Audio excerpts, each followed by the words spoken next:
So welcome to video number 4, and we are going to discuss how to schedule and create your to-do list. So briefly, I talked about creating your to-do list and breaking things down into categories and subcategories and things like that. But what I want to do in this particular video is to go a lot deeper so that you can see exactly how to improve on your to-do list. So what we're going to base this on is with an acronym called SMART, S-M-A-R-T.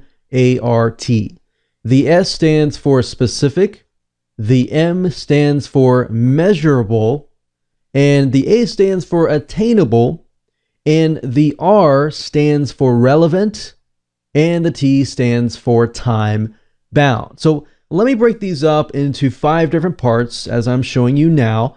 And let's go into specifics so that you can figure out how is this applicable to your productivity and how to help you. So first things first, let's look at specific. So we need to take a look at specific and general.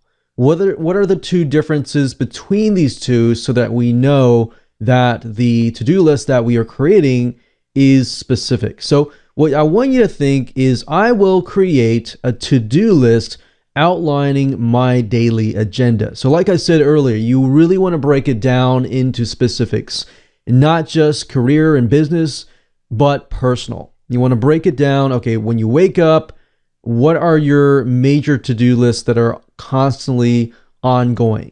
And then what are the main to-do lists that you have to have done, and which ones are kind of like optional? And of course, versus I will be more productive. So rather than thinking, I'm going to be more productive today, think, I'm going to create a to-do list outlining my daily agenda. So rather than being general, because general doesn't really help us accomplish anything. In fact, it delays us and prevents us from accomplishing our tasks. And then we want to think specific. So as you are going through your whole to-do list, think specific. Now, the next thing is measurable.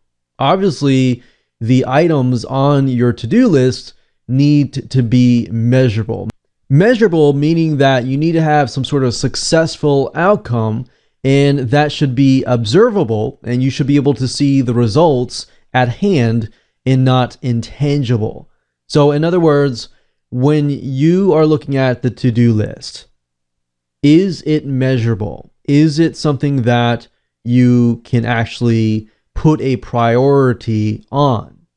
Because if you can't, and you can't figure out, okay, is this going to take me at least a day? Is it going to take me 2 days? And you don't have to be exact, but you have to have a ballpark view of what possible time frame this is going to take. So for example, you take a look at your complete list of your daily agenda and you itemize it according to priority. So using the time management matrix that I showed you in the previous video, which quadrants do those actually belong into?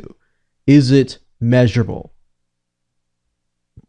Then we look at attainable. Is it reachable? Is it something that we can actually reach towards? So what I recommend that you do is you have a list of tools and resources to create your to-do list. So is it attainable? And the next one is relevant. My goal is relevant to my needs or bigger goal.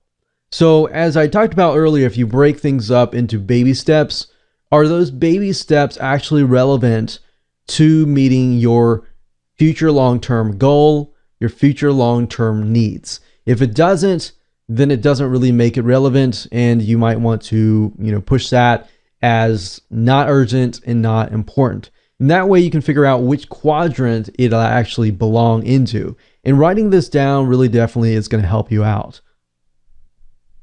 And then of course we have, last but not least, time bound. I will complete my to-do list by such and such date.